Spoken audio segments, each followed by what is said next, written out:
Welcome to Imperfect Momming. Our children are constantly looking to us for examples. The term role model doesn't quite cut it here. We are shaping their worldview with every move we make. You see, it's not in the lectures we give or moments where we are actively attempting to teach them. It's in the micro movements we make, the unconscious ways in which we navigate life. We are constantly teaching our children how to show up for themselves, their friends, their future partners, and even their future children. So what can we do to ensure we are raising thoughtful, compassionate, self-aware human beings? We have to become them ourselves. No one is perfect, but we can still all be better, and it starts with self-healing. Let's get to it.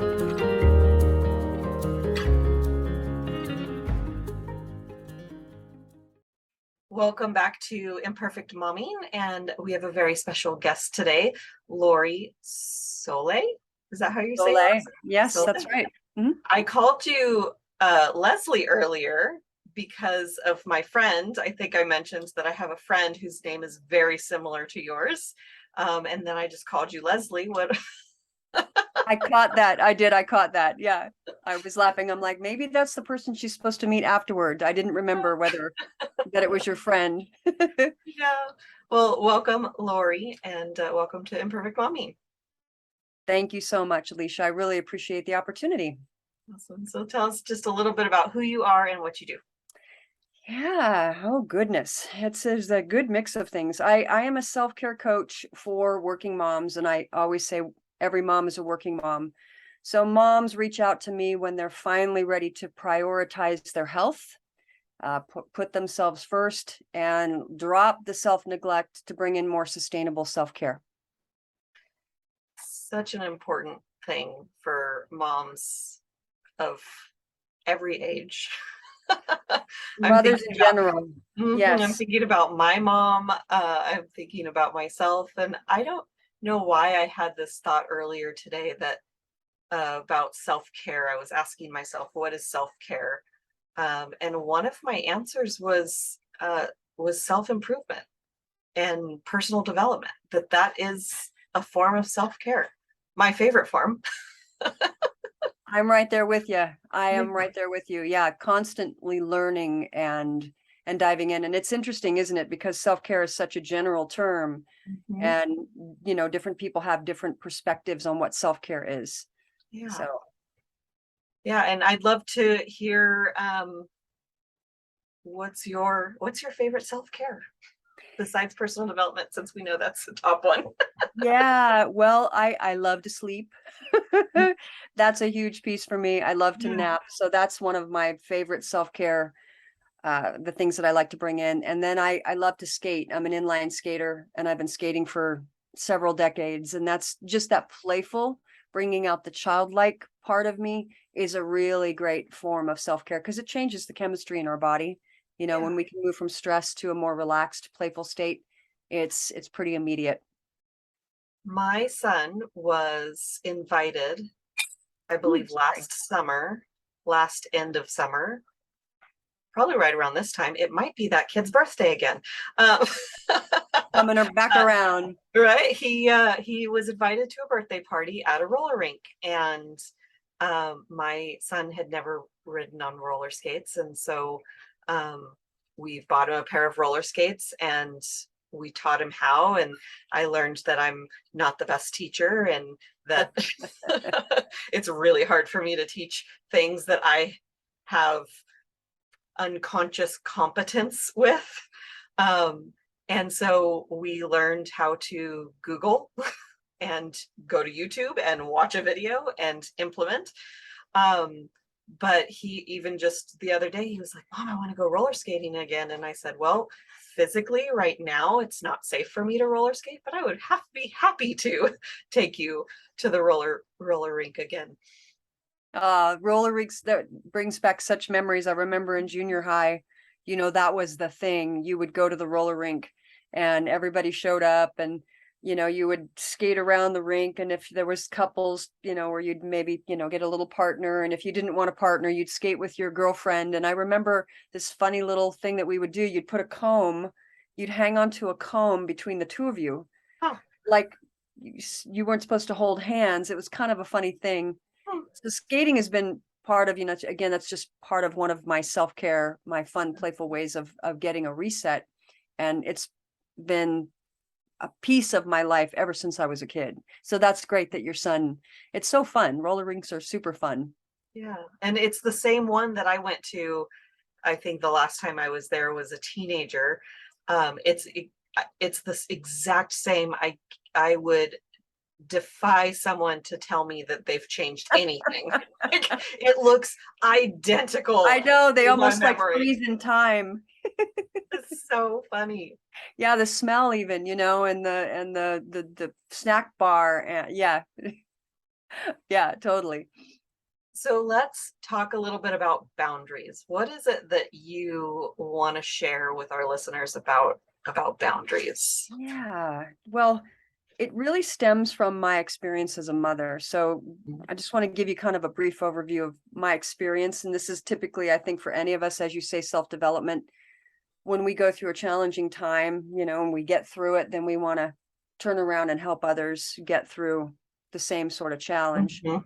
So when I was a young mom, I'm a go-getter. I'm a reformed perfectionist. I'll just say that right now, a reformed perfectionist.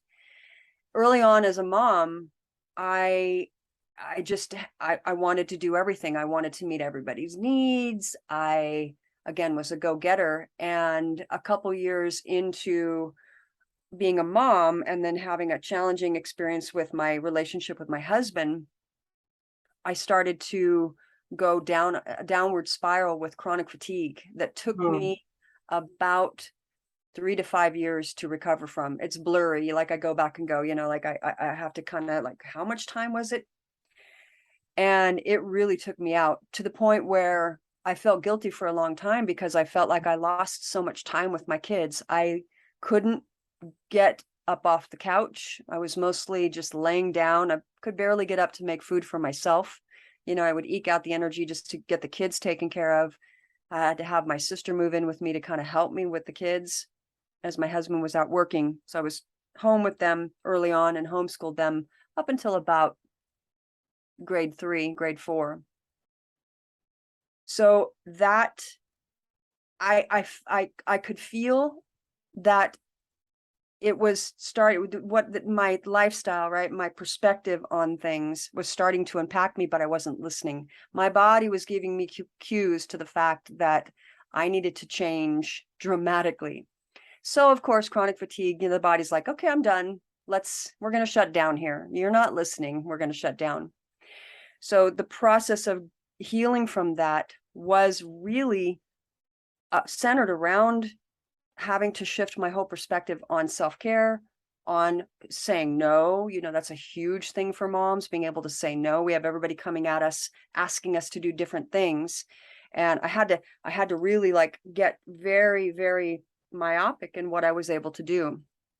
So through my own healing, through going through some of the training, the personal development, like you say, that you really enjoy, I learned the modalities that I now have in my coaching practice, which is hypnotherapy and NLP and stress management, mindfulness. All of those modalities that I use were what I learned in order to kind of heal from this. And on the back end of it, I realized I need to help people do this, especially moms. That's why I land in that niche like you do. So the boundaries were a big piece of it. And that's why I feel like I proselytize, like boundaries, boundaries, boundaries. Like, what does it mean? Most of us don't grow up learning healthy boundaries. Mhm. That's the thing. So does that answer your question? Absolutely. I just, the phrase that comes to mind is that I don't have time to slow down, but you will have time for a breakdown. Exactly. Your Exactly. Our bodies are magnificent creatures and they need rest. And could you imagine what you would say to your child if they were like, oh no, mom, it's fine. I'm just going to play for 4 years straight and never take a break. Right. And we know this with kids, right? They start to get really fussy, when they're babies, when they're overly tired, they start to really get upset. And that's what happens, but we just push through it. We stay in that mental state of mind, and we're disconnected from our bodies on so many levels. And we get those messages, but we don't listen because we're the doing, right? We're not a human being, we're a human doing. So We're, I haven't heard it that way. I've heard that we are human beings. So let's be. I haven't heard it the way you said it. So that was cute. yeah.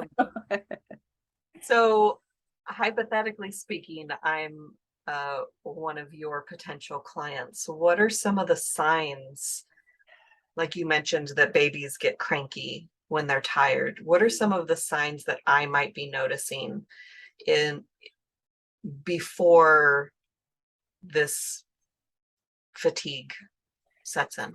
Yeah, well, fatigue is a low grade fatigue, where you feel like you just can't catch up. That's one of the signs of we're going to say that's a sign of lack of boundaries. Giving away too much, sharing too much. We see this on social media a lot. They overshare information. That's a porous boundary. There's porous, rigid, and then a healthy boundary. So 3 different personality types. So we give away too much. We can't say no.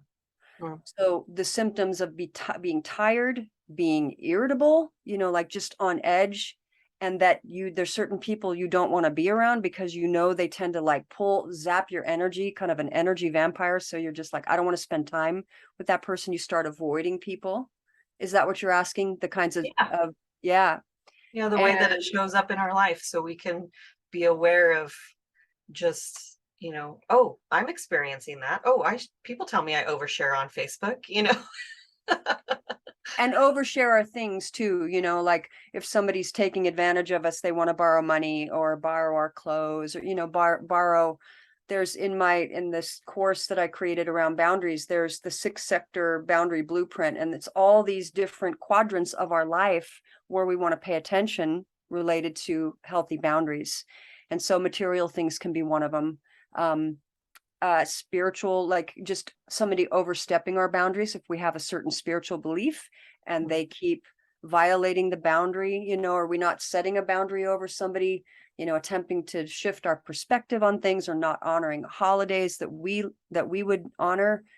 So those kinds of things. One of the other thing too is not really knowing who you really are, because you're kind of like that unmoored ship in the ocean. You don't have an anchor down to who you are, and you feel like you're being pushed around by all the different forces in your life. So that's a good sign too, not really knowing kind of who you are. Like, who am I? What do I stand for? What will I allow and not allow? I know that's a huge part of my journey, is really just discovering who I am. And one thing that came up in a recent coaching call of my own with my coach was that I enjoy creating a nemesis at my job, someone that I can have battles in my head with. And it's like this thing where it's like, I'm bored at my job. So I'm going to create some entertainment. And what I recognized was that feeling is similar to the feeling that I get when I'm creating something, when I'm being creative. It's a form of creativity because I'm inventing stuff that doesn't exist. Yeah, it sounds like you're writing a screenplay for, a fantasy film like Lord of the Rings, or, Yeah. And I mean, I always say, I like drama, just not in my life. But then I would be sitting at my job, like I like other people's drama. And I'm just sitting at my job creating drama. And I shifted that energy, and started listening to things that were growing my mind instead of these fantasies that were draining my energy. But it was through this dissection of like, why am I doing that? And who is it hurting if I'm doing that? If it's just in my head and then I go home and I complain to one person, like, it's who is it hurting that I'm doing this, you know? And I stopped doing it, and it's like, oh, I have more energy. I enjoy my job better, like all kinds of positive benefits to understanding what was my goal in all of that. Yes, I wanted to not be bored, but I wanted that feeling that I get when I'm creating. And so now I just create, which is a constructive hobby instead of a destructive hobby.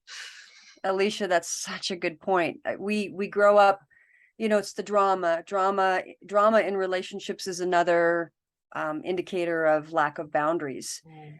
And when I grew up, you know, taking you back a little bit further in my life, before I was married and having kids, I grew up with a father who was struggling with alcoholism. And I was the oldest of three. So that meant I was always on my tippy toes, always hyper vigilant, you know, again, not really being able to express what I needed, you know, had to always take care of the person who was not well, mentally, emotionally, physically. So when we grow up in those kinds of situations, that feels normal to kind of have that drama, doesn't it? And it does take stepping back and going, wait a second, you know, because awareness is the precursor to change.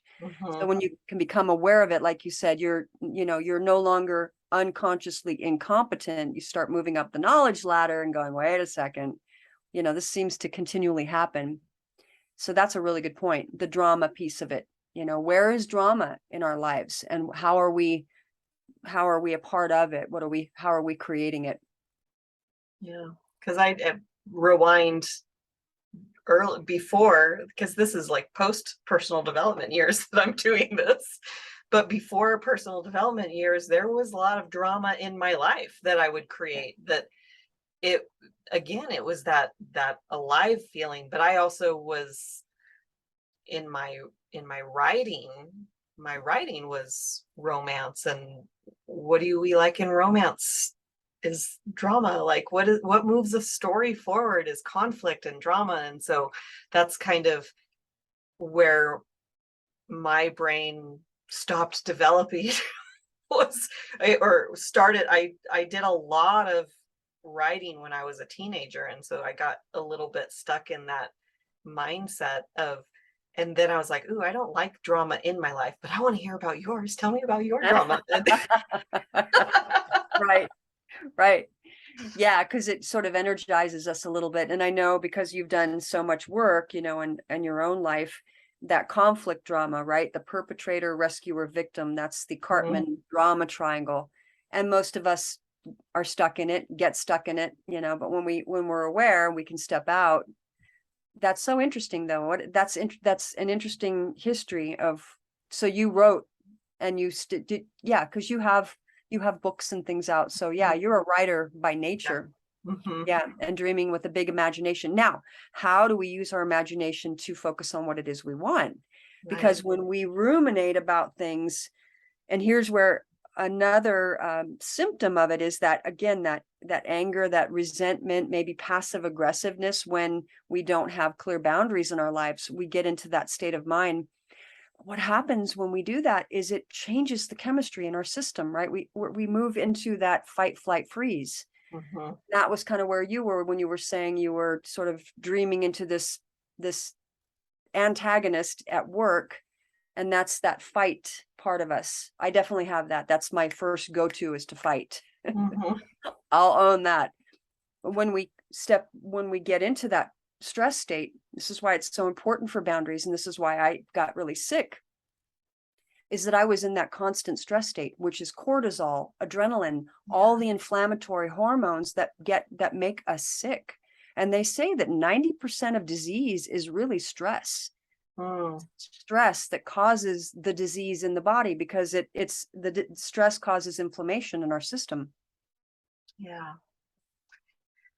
So there's so many avenues that you can go down in, but like I said, it was like, well, who am I hurting by creating this drama? And I think I even asked that question out loud. Who is this hurting? And within 24 hours, I got an answer. I don't know where I got the answer. I don't remember where the answer came from, but I got the answer within 24 hours of asking that question.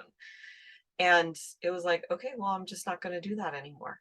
So how do I break that habit? What's a different way to occupy my mind? Because I think people pleasing is a habit, and over It is. serving people is a habit. And this is one that you learned from childhood, like growing up with a parent that's an alcoholic is very traumatizing.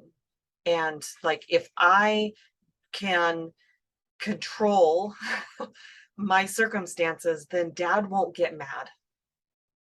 And then I can protect my siblings and I can protect myself and all of that. I imagine that was not my experience, but I can imagine that it's like,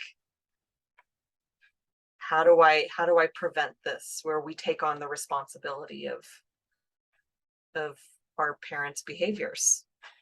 Yep. Yep. And there's coping. So coping, here's where it gets really interesting, because really at the base of it, when we think about lack of boundaries, or, the people pleasing, the other things that we do, not standing in our own power and going, wait a second, I'm worthy here. I get to have my needs met. When we're not able to do that, we're fearing rejection or abandonment. And for me, that was what, in fact, my dad did abandon us. And so I had to work through a lot of that. What happened to me after that was I grew up a little bit more combative. That's why I said I tended to lean towards more of the fight. Well, what do you talk about? Like just get confrontational right off the bat. And my boundaries became very rigid to protect myself from potential hurt, because I hadn't recognized how important it was to start to heal. And I did eventually, got into therapy and, and learned the things that I've learned. And it took a while. I'm in my mid-50s. So it's interesting to look back and look at the process, kind of like you said, just that continual, that willingness to look at ourselves, to become introspective, is one of the most important things anyone can do for themselves, is to look at themselves, right? And go, okay, where are those patterns, those unhealthy patterns that aren't serving me? And then what do I want to do about it? How can I get support? And we all need it. We all need support. So, and it's one of the most important things that we do, but it can also be one of the scariest things that we can do, because we don't want the light shined on us. A lot of us got hurt by being visible and standing out and being different. And so how do we avoid that? Let's hide. And then we end up hiding not only from other people, but we hide from ourselves. And when I was younger, I think I had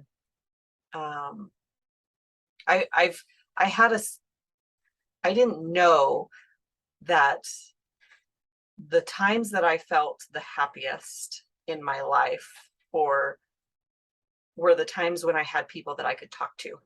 And the times that I felt the most depressed were when I didn't have that person to talk to. And I bottled everything up inside.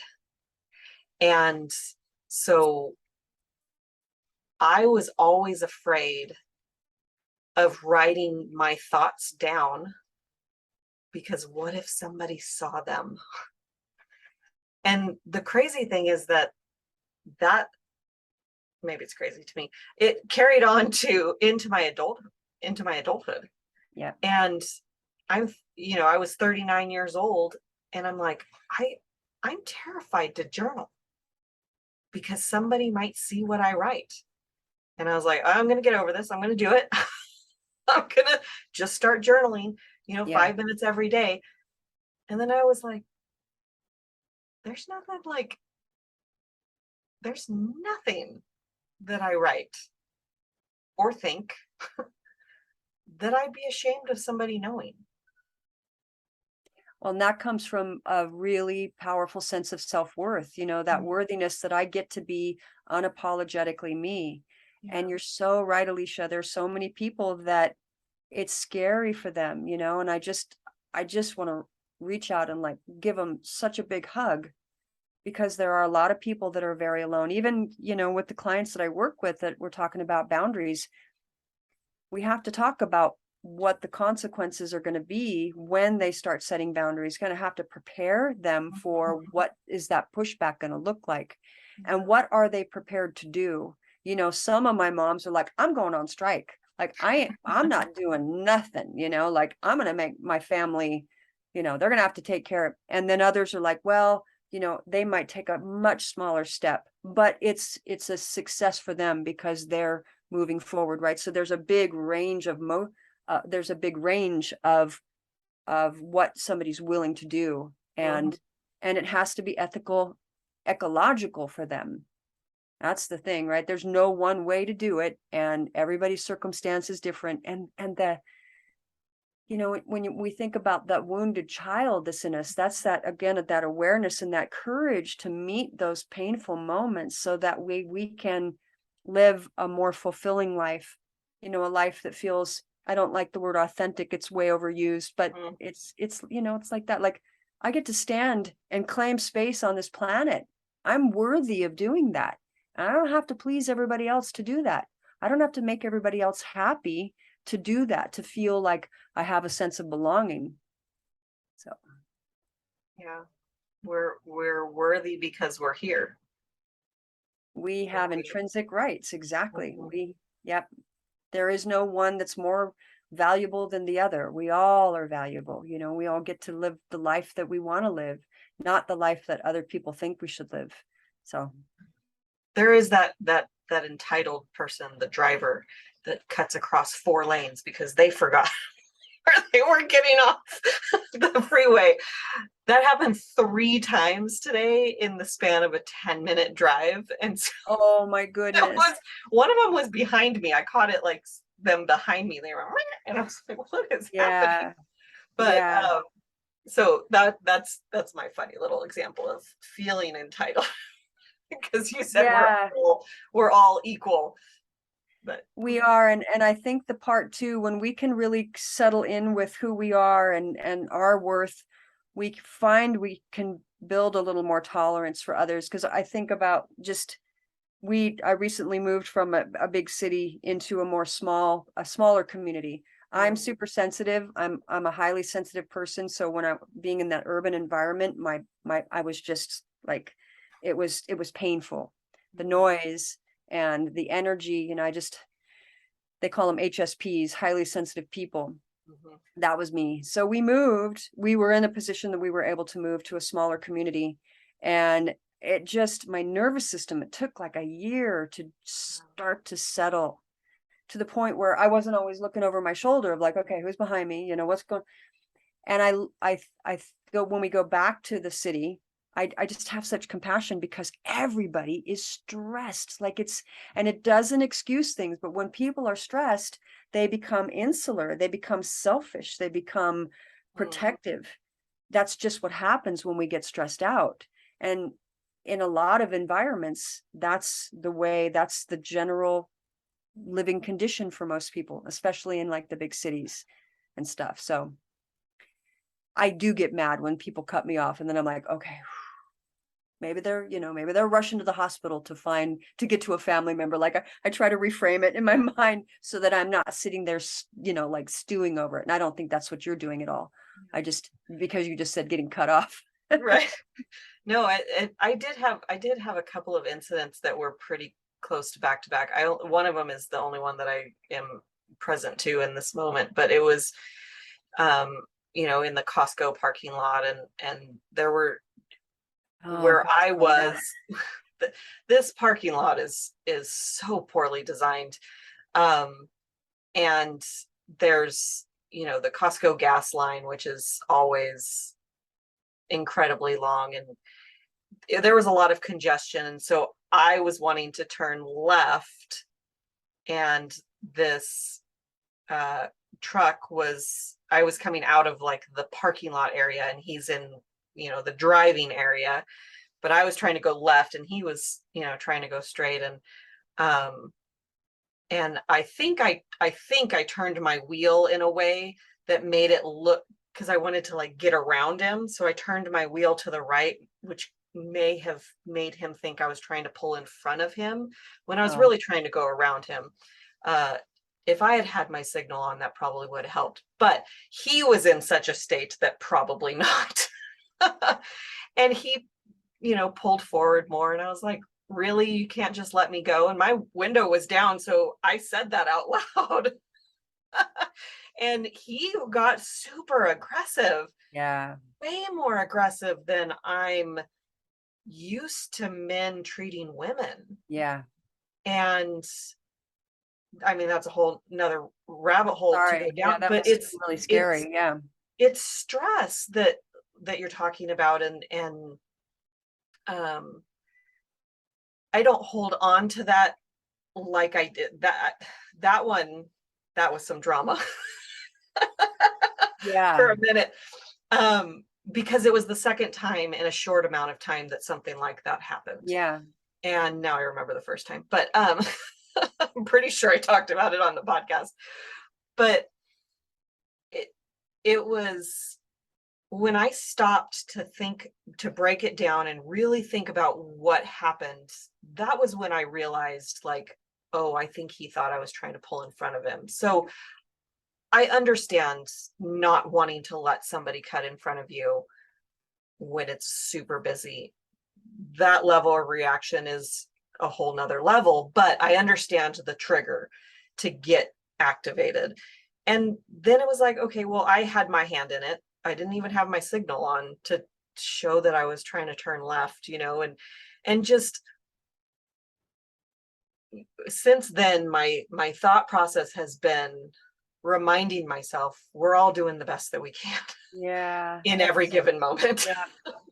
That's very contemplative, and to be able to allow, like, I do my best to not engage. I don't always do it, but I try not to engage if I can see.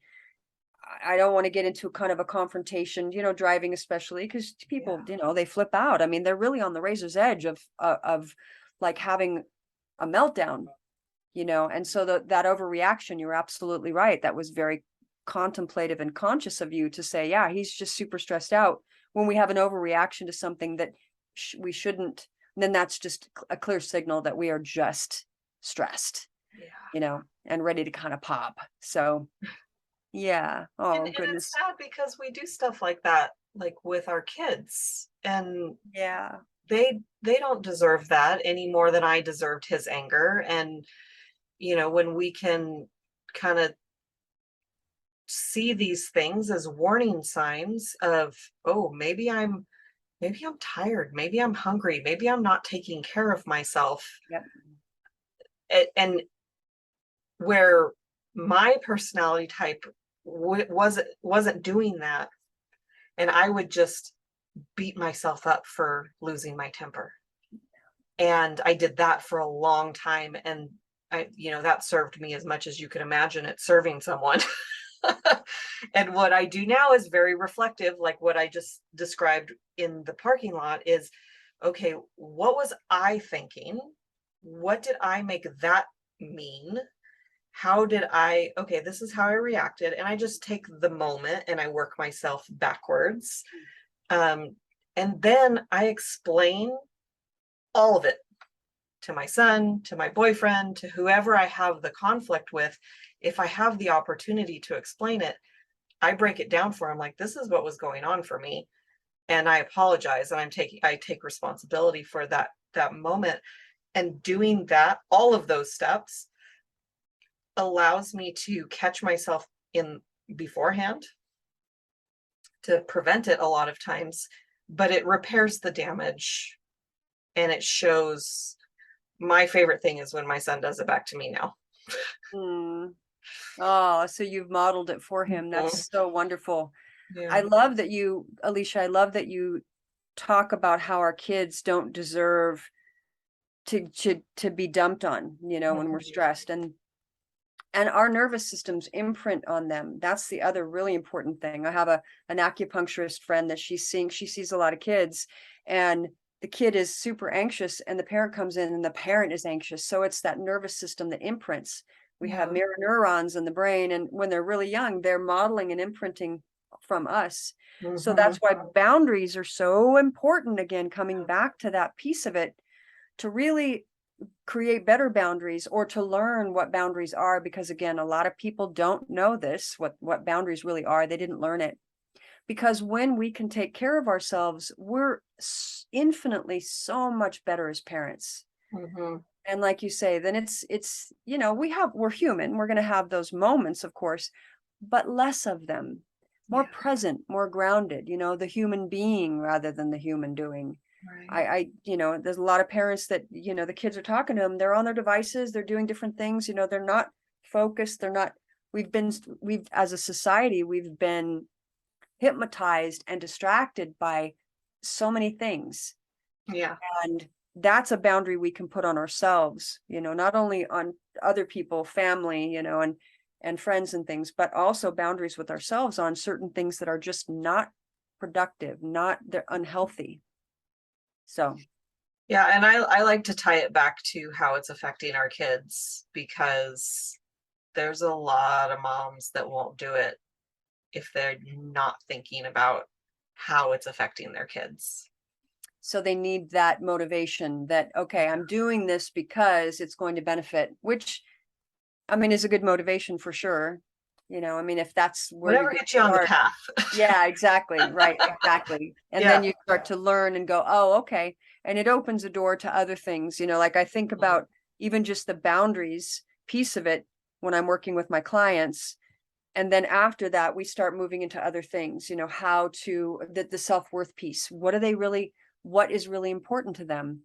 How to, the different kinds of ways that they can take care of themselves, their spiritual practices. I'm a spiritual mama, so I bring a lot of those kinds of practices in, Mhm. and people just feel, they're just more well-rounded. They feel, again, like, okay, I've got my anchor down. I kind of know who I am. I know what's important to me. And then when they have their values, then they can tie it to behavior. Yeah. They can say, well, because I believe this, then that means in these circumstances, I'm going to behave this way, or I'm going to say these things. You can put it into real contextual um, steps. Yeah. Is there a piece of advice that you want to share with moms listening? Yeah, I wrote this down. You should see all the notes I have for you. um, Can I come back around really quick, though? I want to just Sure. talk about the other piece that is really important to me, in that when moms recognize how much they do, when we look at the fact that most moms work about a 96-hour week, they do about 15 hours more of chores and family responsibilities than their partner. And for a lot of moms, that's a heterosexual partner, but it doesn't have to be. 690 hours a year in chores is the average. Most of that tends to fall on the mom, so that's the mother load that we talk about. That's the being the default parent, or they call it the second shift. So part of the boundaries for me, there's a movement around it, because it really is about stepping out of that old, outdated gender role that our society, it's a societal thing. It isn't, we can absolutely say, I'm ready for changes in my life, and there are greater changes that have to happen on a societal level. But that is that movement. That's part of what I'm really passionate about, is that movement of we're going to make some changes here, because it isn't women's work. Chores and family responsibilities need to be divided evenly and equally. And for a lot of women, their time, there's a perception of women's time being infinite, where a man's time is finite.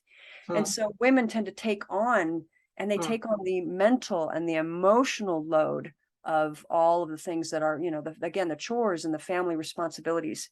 So I wanted to speak to the greater issue that's happening in our society right now, because boundaries certainly are an important piece of it. And then there's a greater, I want more awareness around it, Yeah. because there's a lot of invisible labor that we don't even recognize sometimes as moms.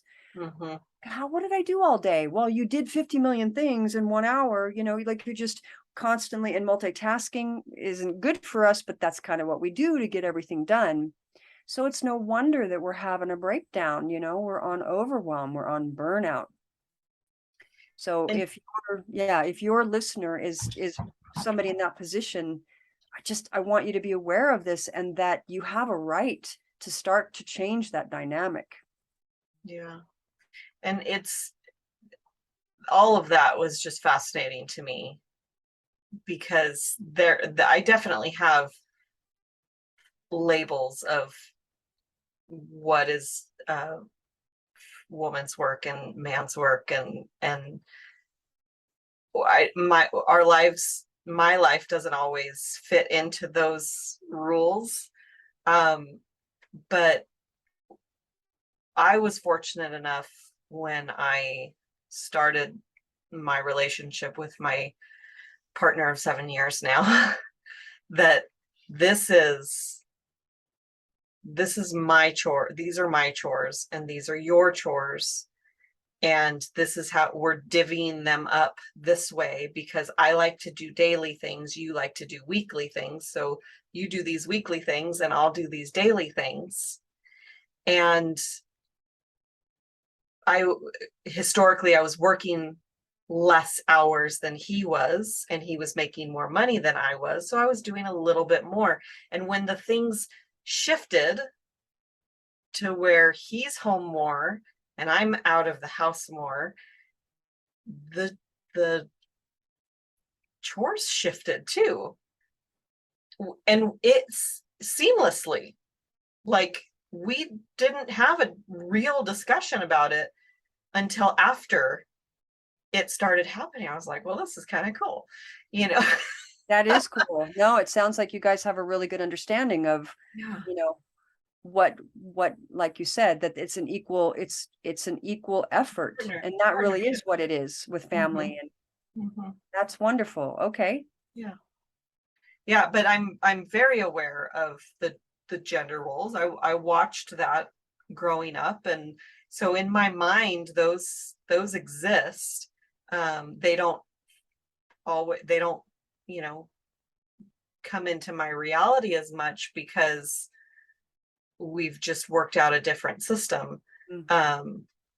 I often think that I'm very lucky for the relationship that I have. It's on my gratitude list at least once a week. That's wonderful. No, and that it is. I mean, be grateful for it. I'm in a similar position with my husband, who is very much involved. Um, I think a lot of the stuff that it was sort of self-imposed, and this is where a lot of moms, right? We want to be everything to every person. I'm sorry, I didn't mean to cut you off. You sounds like you do have a great relationship. Yeah, no, you're good. I was complete. Yeah, okay, good. Well, the boundary piece. So you said, what's one thing I could recommend to moms, right? That was the one question. Let me go back to I think the biggest thing is just to mother yourself, to choose to make yourself a priority. Just to choose to, and that can be challenging, because you can be like, well, how do I do that? And that's where support can help. Things like this podcast, this conversation is helpful. Even if it's just motivating and inspiring somebody to make some small changes, it's still moving in the right direction. Like you said, it's making improvements in your life. And then, if you're in a position where you hire a coach, then that's what you do. Have somebody that can help you through the tricky parts, and that can provide some accountability for you. If you say these are the goals that you want, it's always really wonderful to have that kind of support, and other friends, other mom friends that are kind of going through the same thing. Sometimes it can be where, you're sort of commiserating together, which isn't helpful. That doesn't help. But if it's about focusing on solving the problem, it can be super helpful to have community in doing it. Yeah, and there's a book called Carry Water, Chop Wood. And it basically is about taking those small steps leading up to bigger things. And so don't discount the small steps. Like, if one thing that you do today is ask your husband or ask your child to empty the dishwasher for you so that you can put your feet up, not so that you could do something else instead, some other Right. chore instead, so Right. that you could have some kind of self-care moment. That's a win. It And totally it's a is. And step in the right direction.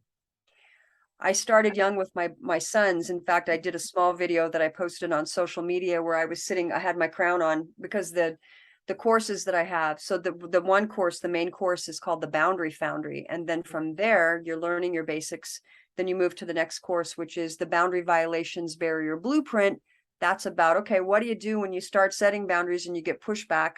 You know, people are being rude to you, you learn there. And then the final course in that series is called the Queen of Delegation. So I did this little video. I had my crown on, I had my little tiara, and I'm sipping my coffee. And I said, hey, moms, guess what? I'm hanging out having a cup of coffee while my teenagers are upstairs cleaning the bathroom. And, you know, it's just like, and you can do this. And I started young with them. I've got 2 teenage sons and a husband, so I'm in a house full of men, and I was not going to be the maid. And I told them that straight up, you know, so it took me time, but now they're very much engaged in housework, and, you know, they recognize it's just part of, you dirty the house, you're part of cleaning the house. So starting, you know, like you said, little steps, micro steps, and, you know, you might take 2 steps back, but then take a step forward. Just that why are you doing it? You're doing it because you're valuable, you're worthy, you know, that things can be divided amongst everybody evenly. It's not your role to carry everything, you know the why initially, and then you can come back to that when you feel like you're faltering a little bit, or somebody's giving you some lip because you're telling them, you know, no, you're going to take care of that. So you know your why. Yeah, that's awesome. Is there a book that was instrumental in your personal development journey? Well, I mean, early on, I mean, I've always loved human potential. Even when I was a kid, I was always very fascinated with the brain. So I've studied lots of neurological stuff, psychology, all of it, like everything related to human potential. So when I started going through my own personal development journey early on, I was very much drawn to like Dr. Joe Dispenza early on, like at least a decade ago. He had a book called The Placebo Effect. And it was very dense. So you had to kind of understand it a little bit, but talking about how much we are able to control.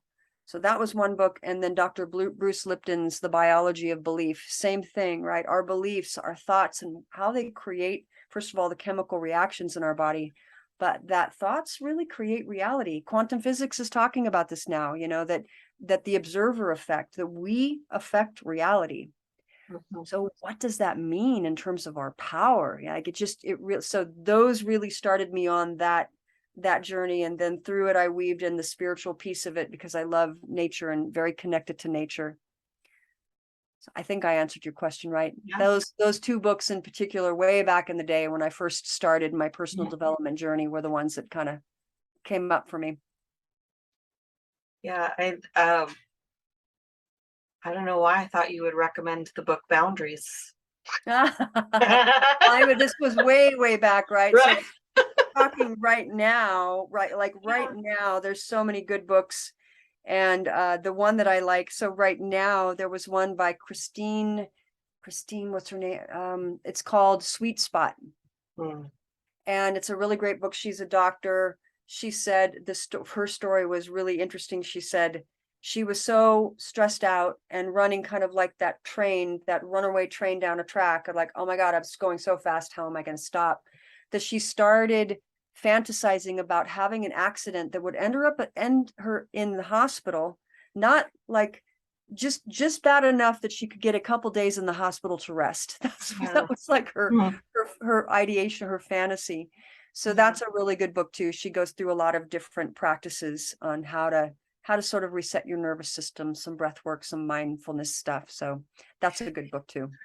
That's interesting. I actually just heard somebody say that about their former self, that they would fantasize about getting hit by a car just so they could rest. I know. And I've I've never been in that position. Physically, my body right now is praying for bed rest so that I don't have to get up and go anywhere every day. Yeah. Yeah. But it's totally different side of the spectrum, I think, or maybe along the same lines, but not quite as bad. But Yeah, and that's the plight of women in a lot of ways, right? We just, again, we want to, even, I talk with some moms who are stay-at-home moms and their experience, and then the working moms, and there seems to be kind of an animosity between the two, which there shouldn't be. Everybody gets to choose what they want.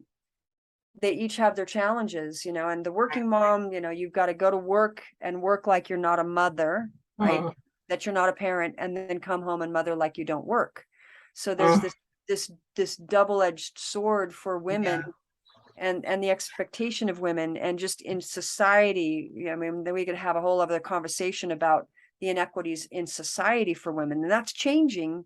That's a good thing. Like, there's a lot of women that are getting involved and starting their own businesses. That a lot of women left the workforce, they had to in the pandemic, and they're like, I'm not going back to that. I'm going to start my own business. Yeah. So, there's a lot of women that are doing that because things are so lopsided in the workforce for women. Yeah, I agree completely. Where can our listeners find you? So I have a website called solaycreative.com. So last name Solay, SOLAY, creative.com. And through that, you can contact me. I'm in the process of syncing up all my boundary courses to that website. And so if you're interested in learning more about the boundary courses, you can actually find me on YouTube as well. So Lorie, Lorie, last name Solay, SOLAY. And there I provide a ton of support. And then you can find the links to different things in the body of the YouTube, the text down below. I was trying to get that out for you, Alysia. Right. Like, it wasn't coming out fast enough.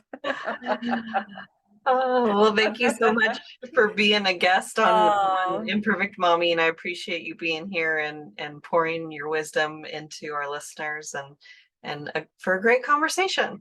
Oh, thank you. I'm so grateful to you for what you do, and I'm so grateful that you allowed me to come on and speak to your listeners, and just sending you so many blessings, my friend. Thank you very much. Thank you. And we'll have another episode of Imperfect Momming for you next week. So until then, keep healing. Bye, guys. Thank you for tuning in to Imperfect Momming. It's time for us to step up and realize that our power is not in trying to shape our children. Our power lies in shaping ourselves into the people we want our children to model themselves after. Don't just do it for your kids. Do it for yourself. When you become a more self-aware, compassionate, and confident person, you and everyone around you benefit. For more information about me and my work, visit alysialyons.com. That's ALYSIALYONS.com. See you next time.